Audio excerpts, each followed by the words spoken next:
Hello everyone, इस video में हम लोग पढ़ेंगे क्लास 9 का हिंदी ग्रामर का पार्ट अलंकार। ठीक है, आज हम लोग इस वीडियो में अलंकार के बारे में पढ़ने वाले हैं। तो सर्वप्रथम हम लोग जानते हैं कि अलंकार होती क्या चीज़ें हैं, अलंकार क्या है, अलंकार की क्या परिभाषा है। इन सारी चीज़ों के बारे में इस वीडियो में हम लोग पढ़ने वाले हैं। तो अगर हम लोग बात करते हैं अलंकार की, तो इसमें जैसे कि लिखा है, काव्य की शोभा बढ़ाने वाले उपकरणों को अलंकार कहते हैं। जैसे अलंकार धारण करने में शरीर की शोभा, वैसे अलंकार के प्रयोग में काव्य में चमक उत्पन्न हो जाती है।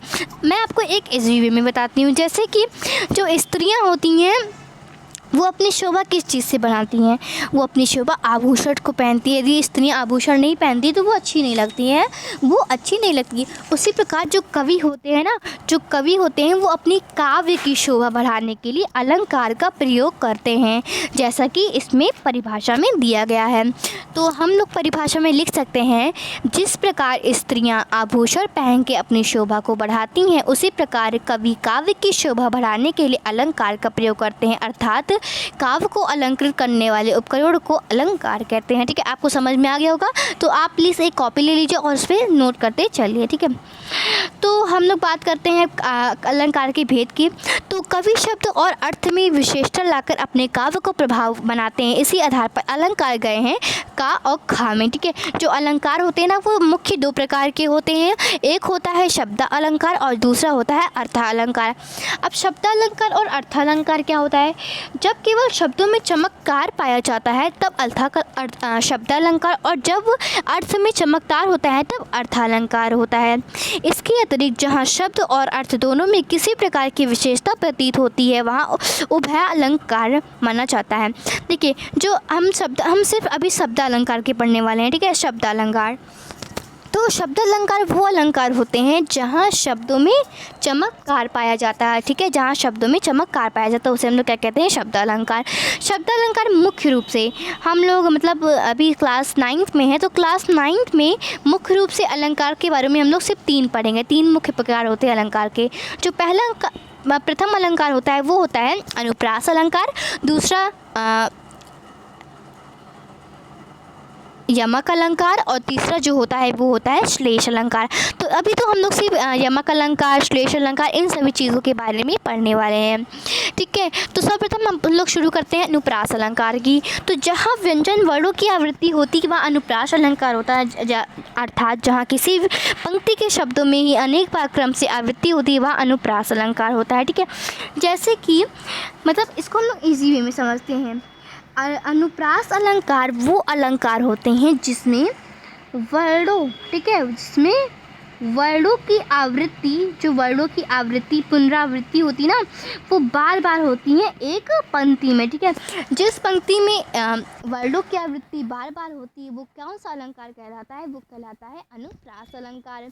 इसके उदाहरण को हम लोग समझ लेते हैं। अगर हम लोग जैसे इसमें गिवन है, तरनी तनुजा तट तमाल तरुवर बहु छाय। ठीक है, इस पंक्ति में ता वर्ड की आवृत्ति में अनुप्रास अलंकार। ठीक है, जैसे इसमें ता दिख रहा है, ये ता है, ये ता है, ये ता है, ये ता है। ठीक है, इसमें जो ता अक्षर है इसकी आवृत्ति बार बार, इसलिए कि कौन सा अलंकार है? ये है अनुप्रास अलंकार। ठीक है, हम लोग अपनी मन से जैसे है कि चंदा ने चाची को चंदू के चाची से चांदनी रात में चांदे की चम्मच से चटनी चटाई।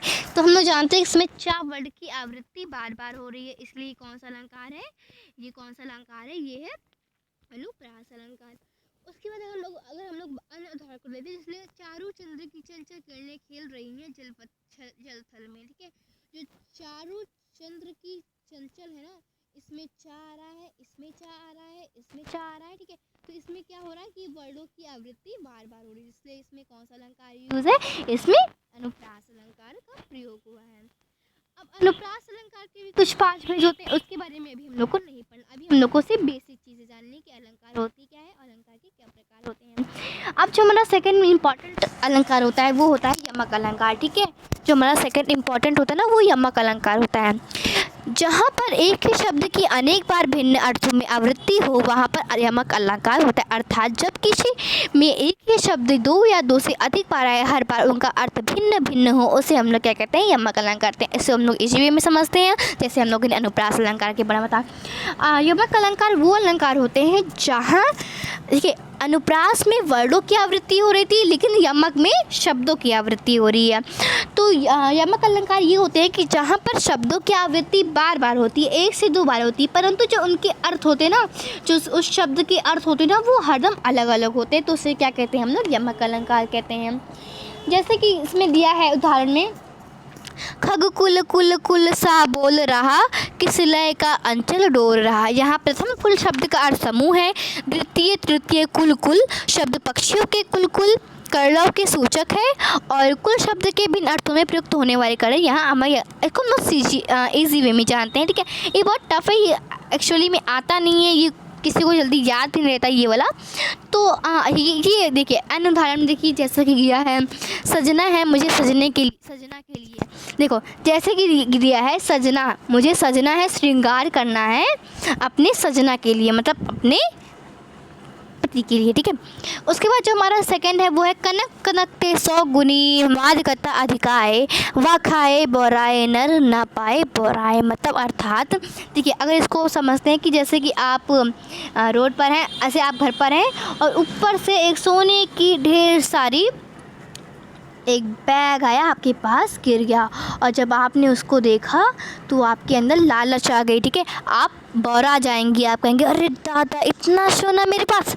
और जैसे अगर आप धतूरा खा रहे हैं, कनक का मतलब होता है धतूरा, अगर आप नशे वाली चीज़ें खाते हैं तो आप क्या होता है? बौरा जाते हैं। इसका अर्थ है कनक कनकते 100 गुनी मत कंता अधिकाए, व खाए बोराए ना पाए बोराए। जो नहीं पता है वो भी बोरा पता है, और जो नहीं कहता वो भी कहता है।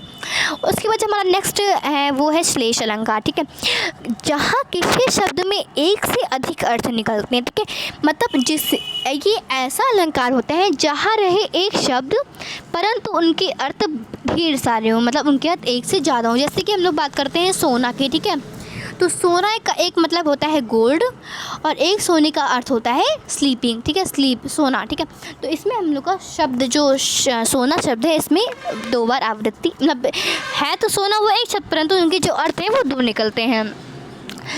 उदाहरण के लिए समझते, जैसे कि गिवन है रहीमन पानी राखिए बिनु पानी सब सून, पानी गए न उभरे मोती मानुष चून। मतलब इस उदाहरण में तीसरा पानी शब्द श्लिष्ट है और यहाँ 3 अर्थ हैं, चमक मोती के पक्ष में, प्रति मनुष्य के पक्ष में, जल चूने के पक्ष, अतः इस दोहा में श्लेष अलंकार है। ठीक है, जैसे पानी को हम लोग मोती कहते हैं, सून चून पानी, मोती, मानुष, रहीमन पानी। ठीक है, इसमें कौन सा अलंकार यूज़ है? इसमें श्लेष अलंकार यूज़ हुआ है। ठीक है, जैसे कि इसमें एक अन्य उदाहरण में है चिरंदरत चिंता करत फिर चितवत चतुर, सुबरन को ढूंढत फिरत कवि व्यापी चोर। ठीक है, सुबरन का एक अर्थ है अच्छे शब्द, मतलब हम लोग अर्थात अच्छे शब्द का हमें उपयोग करना चाहिए, और दूसरे में मतलब है कि अच्छा रूप रंग, अच्छा रूप रंग, अर्थात एक शुभ रंग का अर्थ से बता रहा अच्छे शब्द, और दूसरे शुभ रंग का मतलब इस दोहे का मतलब बताया है अच्छा रूप रंग, मतलब हमें अच्छे से कपड़े पहनने चाहिए, अच्छे से सारे रूप रंग होने चाहिए और शिष्टवर्ण। ठीक है, तो ये हमारा रहा इस वीडियो में, हम लोग ने सही सारी चीज़ें जानी। So thanks for watching this video and please subscribe to my channel please, and comment box में अगर आपको कोई भी डाउट है तो प्लीज़ आप मुझसे वो डाउट पूछ सकते हैं। ठीक है, तो बाय, थैंक यू।